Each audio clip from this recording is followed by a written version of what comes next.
Hello everybody, I'm Blazer Rebecca and welcome back to Legend Distress. Well anyway, we're here as Prince Zell and it was fun, wasn't it? Zell smiles blissfully at the memory that inscribes his gem. It was amazing, Charming. Has it already been a week since we went? I nod. Feels like barely a day has passed, doesn't it? Surprisingly so. I'm grateful you took me out there. It was so beautiful. Zell reaches out his hand into the air. Can't believe I forgot all about the beauty of nature until you took me outside. It can help you remember, and I can help you discover new places, new things. Thank you, Charming, but you've already done enough for me.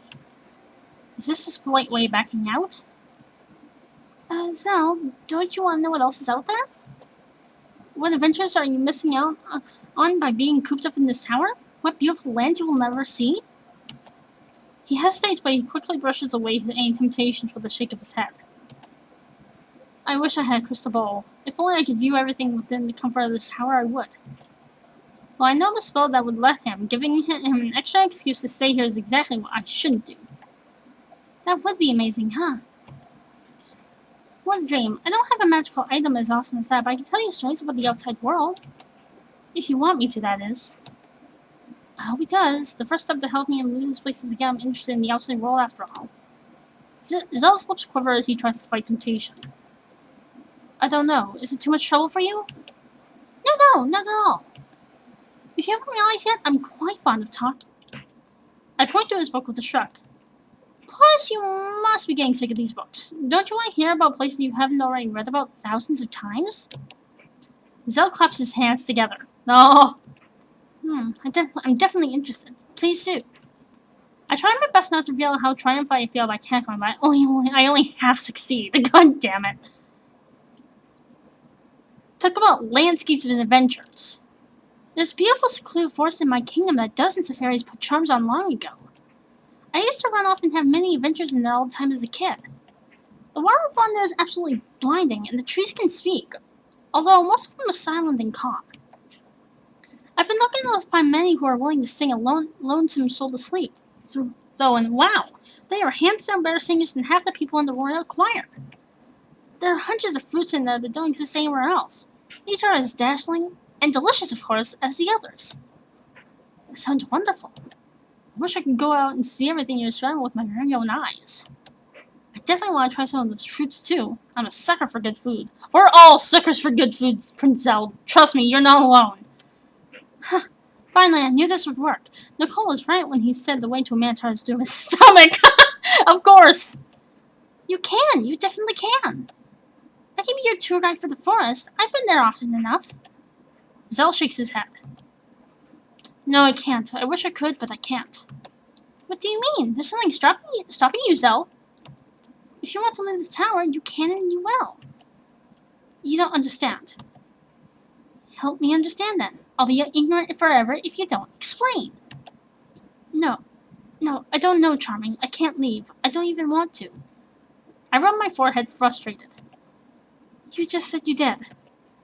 I said I wanted to see the world, and I do, but not if it means I have to abandon my tower. Alright, Zell, no, I don't understand. I don't, at least not completely, but it feels futile to disagree. Zell clearly has his reasons, although he isn't letting me in on them. How can I change his mind when I can't even convince him to tell me what he's thinking? I sigh. Well, I did seem to open up a tab when I was telling him stories or when he first left the tower. Perhaps that is his weakness. Smiling brightly, I launched into another story. Oh, before I forget, I need to tell you about the pixies who live there. Without a doubt, they're the funniest creatures I have ever met.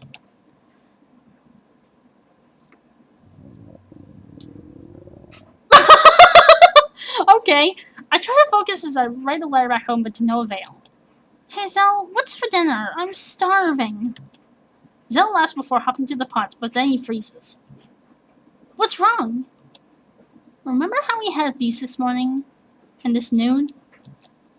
Of course! That was fantastic! Your cooking is so perfect that nothing I say can express my appreciation. I have a feeling that there's a problem. I rub my belly at the memories. Charming? We're out of food. What? We can eat everything the dragon brought us for the week. It was supposed to last us 2 more days, but I guess we overdid it. God damn it. A ghost slack-jawed at the words. That's impossible. Did the dragon bring less food than usual? No, I think he may have brought more. We managed to run out either way, though. I'm so sorry. I should have managed our rations better. Oh, no. My stomach grumbles again. Zell's face contorts into one of apologetic sorrow. I wish I could give you something to eat. But we don't have anything anymore. Neither a single berry nor a small stalk of celery. Our best is to hope the dragon returns soon with more, but it's unlikely he will even if we pester him. And that is assuming he'll visit tonight, which is even less plausible. Oh, that's not a problem. I can make food myself. What do you mean? It's not like I can't think of anything to cook. We don't have any ingredients left. Did you forget? I'm magic. No, you're misunderstanding me. I don't need ingredients. I can conjure food from the thin air using my magic. Zell gawks at me. What? It's a pity. I do love your cooking. It's definitely my turn to share the burden, though, so I will. I snap and point towards the bed with both fingers. The actions are more for bravado than necessary, but no matter. Elegant dishes proof into existence, each of them piled with foods from all over the world. From beside me, Zell practically salivates. He does. This is amazing. Charming, you're amazing. I beam with pride. I've always wanted to show this trick off to someone. Thank you. Though I must admit, this food is not half as amazing as yours. I hope you won't be disappointed. Oh, don't mess with me like that.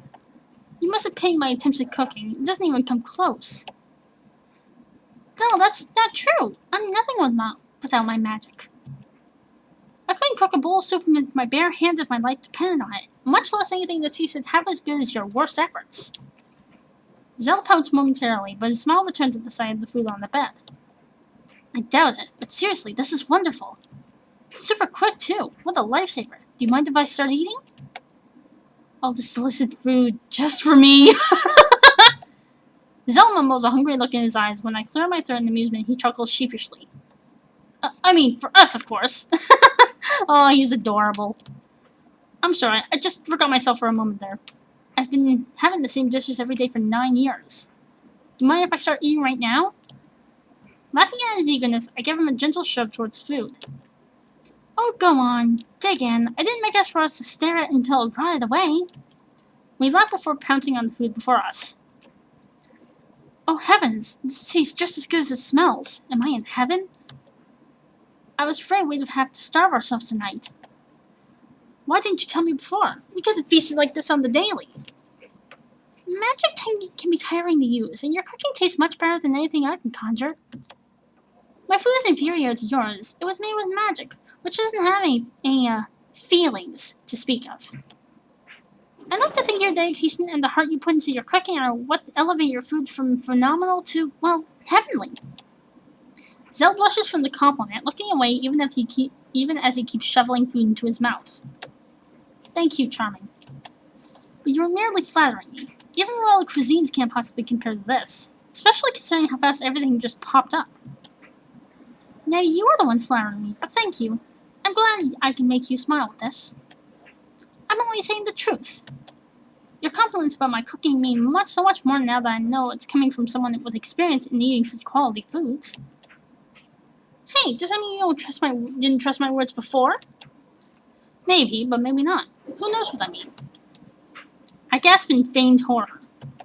How rude! No more food for you until you apologize. I'm sorry. Please let me keep eating. Charming, your food is too delicious for me to give up for merely my pride. Of course I trusted your judgment, Charming. I just trust it even more now, and I didn't think it would ever be possible. I stick my tongue out at him despite knowing full well how immature I'm being, causing both of us to laugh. You know you will be taking over the duty of cooking from now on, right?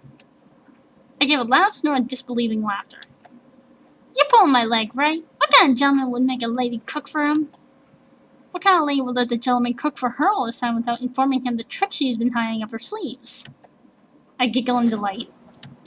Zell is always so shy and soft-spoken that it's amazing to see him relax and banter with me like this. But you look so adorable cooking for me. I wish I had an apron with me to put on you. Wait, I can make it with a magic, probably. I give an evil grin at Zell's horrified and embarrassed expression. He coughs loudly, the tip of his ears turning red. But I...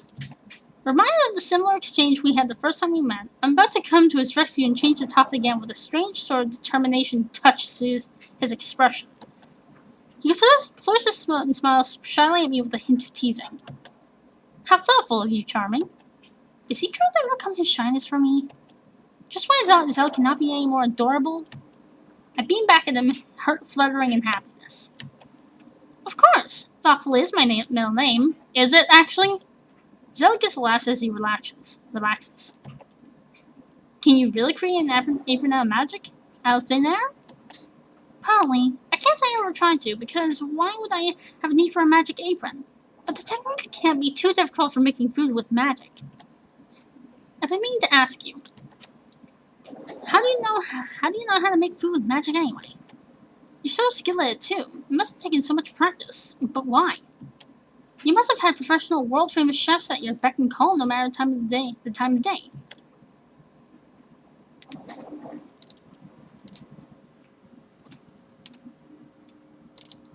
To be honest, I was surprised Nicole even agreed to teach me. This kind of magic is forbidden after all. Magic that involves creating actual items and not merely illusions is heavily restricted due to concerns that abuse of such magic would destroy the economy of the country and create inherent unfairness. But it sounds too interesting to pass up the opportunity to learn it. Besides, you never know when it'd come in handy, like now. I do tend to wander off a lot on my own when I'm allowed, so this is certainly a useful skill to have. Zell looks back at his food with an appreciative glint. I can't say I disagree with that. Giggling at Zell's obvious love for the food, I toss a cupcake at his face. Surprisingly, Zell manages to catch it, fumbling only slightly. He raises an eyebrow at me, laughter in his voice. Did you just throw food at me? Food fight! I shrug innocently. I have no idea what you're talking about. Zell plops the cupcake in his mouth, his next words coming out muffled. This one isn't too good to resist. Also, food fight with you right now. Chuckling, I give him a gentle shove. Don't speak with your mouth full. Didn't anyone teach you that? I'm sorry, this is just so good. I'm really glad you're enjoying this so much, Zell. This is the best thing anyone has ever done for me. Thank you, Charming. You're very welcome. We smile at each other in silence for a moment before continuing to devour the buffet before us. I stretch and yawn as I lift myself up the edge of the bed.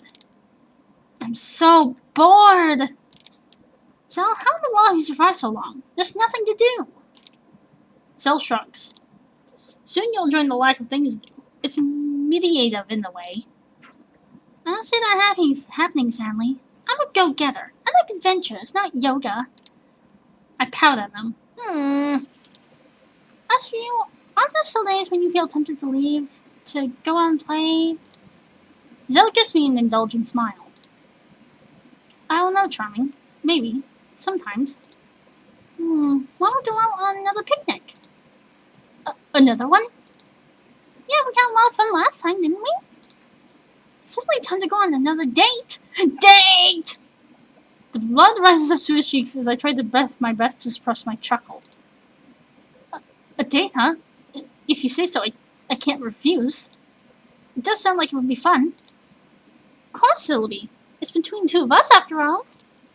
We'll be staying next to the tower again, right? That's doable for sure. I shake my head. Well, that would be fun too, but there's somewhere else I want to go.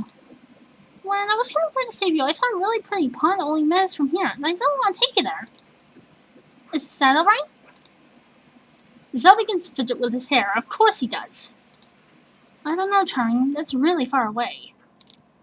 But it could be so much fun. Even from a distance, it was so beautiful.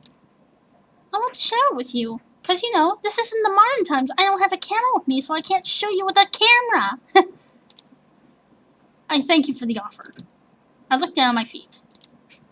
Come on, Zell. Why not? It's not that far away, and we can return immediately afterwards. Trying to lighten the mood, I crack a weak joke. trust me, I know the way. We won't get lost or anything. We'll get to that in the next part. See ya!